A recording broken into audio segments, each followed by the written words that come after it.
मित्रांनो. नमस्कार. बघा आपण एक छानशी गोष्ट मी तुम्हाला सांगणार आहे. तुम्ही ती काळजीपूर्वक ऐकायची आणि लक्षपूर्वक ऐका आणि काळजीपूर्वक सांगा. ओके. तुम्ही सुद्धा मराठी सांगायची आहे. हो, आपण कोणाकोणाच्या किती शब्द लक्षात राहतात आणि अगदी करेक्ट कोणाच्या लक्षात राहते ते आपण पाहू. गोष्टीचं नाव आहे जादुई पेन्सिल आणि ससा. जादुई पेन्सिल आणि ससा. बघा, एक मोठं जंगल होतं आणि त्या जंगलामध्ये एक ससा राहतो. ससा माहिती आहे सगळ्यांना? कसला रंग असतो सशाचा? पांढरा शुभ्र आणि मऊ मऊ केस असणारा हा ससा खूपच सुंदर असतो. आणि त्या सशाचं नाव असतं सोनू. काय नाव असतं? सोनू. म्हणजे बाकीच्या सशांनी त्याचं नाव ठेवलं होतं सोनू. आणि तो एवढा हुशार, खूप हुशार होता. तो कधीच कुणाला कधीच त्रास द्यायचा नाही. आणि पहा, सशाला एक छंद होता. कशाचा छंद होता? चित्रे काढण्याचा. सशाला फक्त गवत खायचा होता का? नाही, तर छान छान चित्र काढण्याचा त्याला छंद होता. तो दररोज काय करायचा? चित्र काढायचा. खोड दिसलं की खोडावर चित्र काढला. चांगलं पान दिसलं की पानावर चित्र काढायचा. जमीन दिसली की जमिनीवर चित्र काढायचा. मोठा खडक दिसला की त्या खडकावर चित्र काढायचा. असं त्याला खूप सारे चित्र काढायचा शौक होता, छंद होता. आणि त्याला चित्र काढायला खूप आवडायची. आणि छान छान छान छान चित्र तो काय करायचा? काढायचा. एक दिवस काय झालं, जंगलामध्ये ससा असाच टुनटुन उड्या मारत चालला होता. आणि दाट जंगलामध्ये जेव्हा तो उड्या मारत चालला होता त्यावेळेस त्याला एका मोठ्या दगडाच्या जवळ एक जादुई लाकडाची पेन्सिल दिसली. मग हा जवळ जातो, बघतो तो ती पेन्सिल चक चक चक चक काय करते सका. अरे हे काय? आश्चर्य वाटतं सशाला. ससा बघतो, अरे हे काहीतरी वेगळंच आहे असं म्हणत त्या पेन्सिलच्या जवळ जातो. आणि बघतो तर काय, चकाकणारी सोन्यासारखी पेन्सिल होती. जसं काय सोन्याचीच आहे अशी ती पेन्सिल त्याला दिसत होती. आणि मग सशाने काय केलं, लगेच ती पेन्सिल घेतली आणि लागला त्या दगडावर चित्र काढायला. आणि एक छानसं ऍपलचं चित्र सशाने काढलं. सशाने त्या पेन्सिलवर चित्र काढलं आणि नंतर जाऊन बघतो तर काय झालं, त्या दगडावरचं ऍपलचं चित्र खरोखर त्याच्या हातात ऍपल आला. अरे बापरे म्हणतो. सशाला एवढा आनंद झाला. मी काढलेल्या चित्राचं काय झालं, डायरेक्ट माझ्या हातात काय आलं? ऍपल आलं. आणि त्या दगडावरचं ऍपल गायब झालं.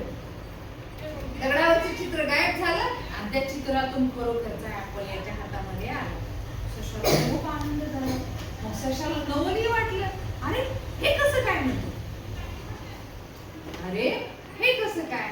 मग सशाला काय वाटतं, अरे बापरे ही काय पेन्सिल? जादूची पेन्सिल आहे. आणि त्याला खूप आनंद होतो. पुन्हा पळत पळत जातो. एका झाडाचा बुंधा दिसतो. त्या बुंध्यावर तो काय करतो, गवत काढतो की लगेच त्याच्या समोर गवत येतं. गवत काढलं, त्या झाडावरचं गवत गायब होतं आणि याच्या समोर गवताची पेंडी येते. लगेच हा काय करतो, ते गवत घेतो आणि त्याचे टुनटुन उड्या मारत जातो. आणि त्याचे जे दुसरे ससे असतात मित्र, ते बसलेले असतात, त्यांना खायला काही नसतं आणि त्यांना म्हणून हे गवत देतो. त्याला आनंद वाटला की मी कोणासाठी काहीतरी करू शकलो. आणि मग एक दिवस काय होतो, असंच ससा खूप छान छान चित्र काढतो. आणि मग सशाला माहित असतं की माझी ही पेन्सिल कशी आहे? जादुई पेन्सिल आहे, जादूची पेन्सिल आहे. मी या पेन्सिलने जे काढल ते आपल्याला डायरेक्ट भेटतं. आणि मग असंच झालं. थोड्या दिवसानंतर काय झालं, दुष्काळ पडला. पण तो काय करायचा, जो भुकेलेला मित्र आहे त्याला आणून अन्न द्यायचा, कोणाला काय नेऊन द्यायचा. म्हणजे रोज कुणाला तरी त्या जादुई पेन्सिलने मदत करायचा. स्वतःसाठी त्यानं वापरली का फक्त? नाही. लक्षात घ्या. आणि मग एक दिवस काय झालं, सगळ्या जंगलात दुष्काळ पडला. सगळं जंगल म्हणजे हिरवगार होतं ते सगळं करपून गेलं. पाणी पाणी पडू लागले, कोणालाच पाणी नव्हतं. सगळे प्राणी पाणी पाणी, तळ कोरडं पडलं. सगळे परेशान झाले, मरू लागले, पक्षी मरू लागले पाण्याविना. आणि मग मात्र सशाला ते पाहवलं नाही. मग ससा म्हणतो आता काय करू. मग सशाला एक युक्ती सुचती. मग तो काय करतो, ती जादुई पेन्सिल घेतो आणि एका दगडाच्या जवळ जातो आणि त्या दगडावर काय करतो, छान तलाव काढतो. आणि त्या तलावात काय करतो, पाणी. काय काढतो, पाणी. बघतो तर काय, लगेच बाजूला तलाव आणि तलावात काय असतं, पाणी.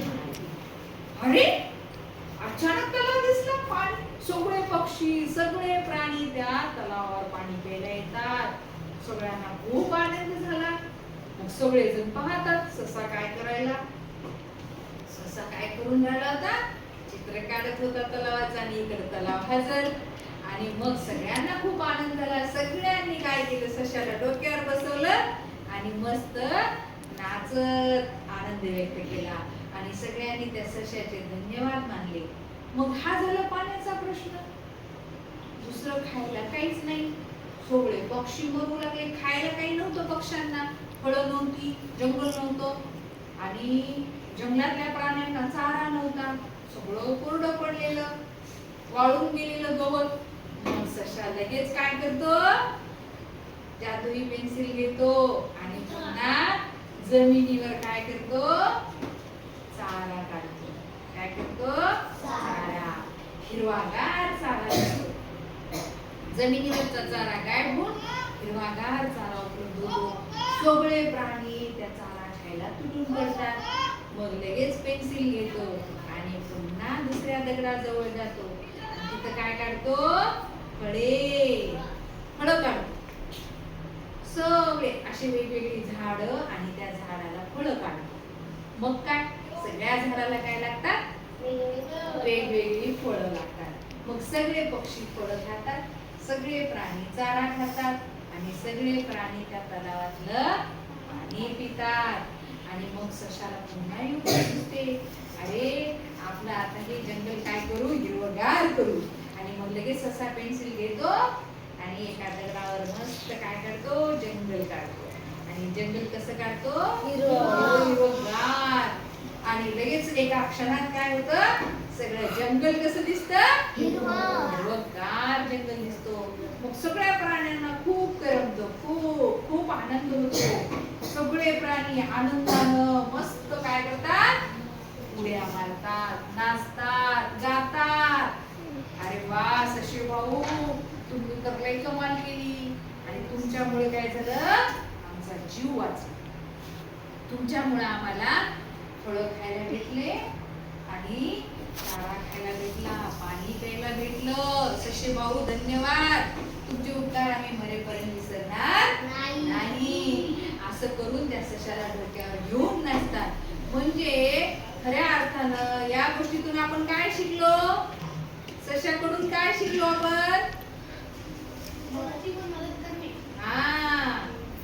चांगल्या हेतून दुसऱ्याची मदत करणे. ससा स्वतःच्या स्वार्थापोटी काही करू शकला असता, बरोबर आहे. पण त्यानं तसं केलं का, स्वतःसाठी काही केलं का, त्या पेन्सिलचा उपयोग सारखं दुसऱ्यासाठी केला. म्हणजे आपण सुद्धा काय करायला पाहिजे, स्वार्थाचा विचार न करता दुसऱ्यांचा विचार केला. समजली गोष्ट, आवडली, छान.